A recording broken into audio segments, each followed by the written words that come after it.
So the first lesson I want to impart on you is a big one. It took me maybe 3 years to accept. Like I kind of understood it on paper, never truly accepted it until a certain point.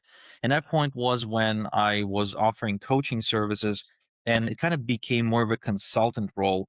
And I was very proud of myself because at the time I was charging about $1,000 an hour for consulting. Now, I don't know if you know my story, but I was born in Ukraine and I grew up in Israel. Now, these days, I live in Canada, in Toronto, but I grew up in Israel. And back when I had a point in my online career that I was charging $1,000 per hour for consulting, and I can consult people all around the world, which means I could fill my calendar with people from Europe in the morning and people from North America in the evening, and somewhere in between, I could also fit people from Australia and New Zealand. I was really proud of myself for charging $1,000 an hour, not really having any real education because people I knew who were lawyers, accountants, all sorts of like highly paid professionals were maybe charging $100 an hour, $50 an hour, $150 an hour, and here I am, topping them by a factor of 10 or 8, and doing it out of like a coffee shop too.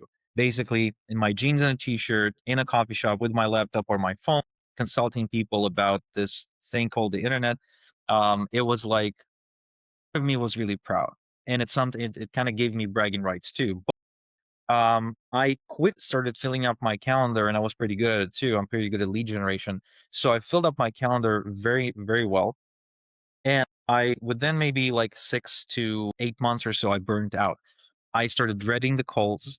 I dreaded my clients. I didn't want to talk to them. I was miserable every time I looked at my calendar and had like a couple of calls on the calendar. And I found myself spending way more time in that coffee shop than I wanted.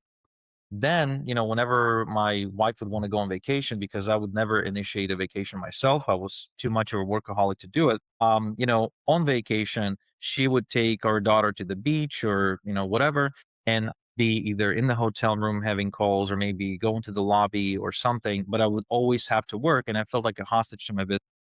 This is where the concept of moving away from trading hours for dollars really started making sense to me, because before I thought that it's only the employees that have this whole hours for dollars mentality, where if you work for somebody and they pay you by the hour, that like sucks, right? That's like living in the matrix. So we're entrepreneurs, we break out of the matrix.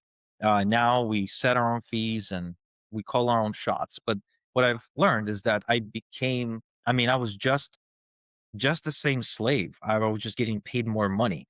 So I ended up building myself a golden cage, and this cage was structured in an hours for dollars format. So what I needed to do, and I started realizing, in order to start, either maintain my income or scale my income while regaining this time back, is to move away from having to get paid by the hour. Now, how do you do that? Well, as a consultant, you first thing you have to do is you have to move away from one-on-one work, meaning that you can't be sitting down with clients all day long. So if you're people who are therapists or lawyers, they're a little bit of a, if you will, a hostage in this case, unless they can build systems. So building systems is probably the one skill that's going to help you most in your transition from charging by the hour or getting paid by the hour or making a small impact working very, very hard to making more money and having more freedom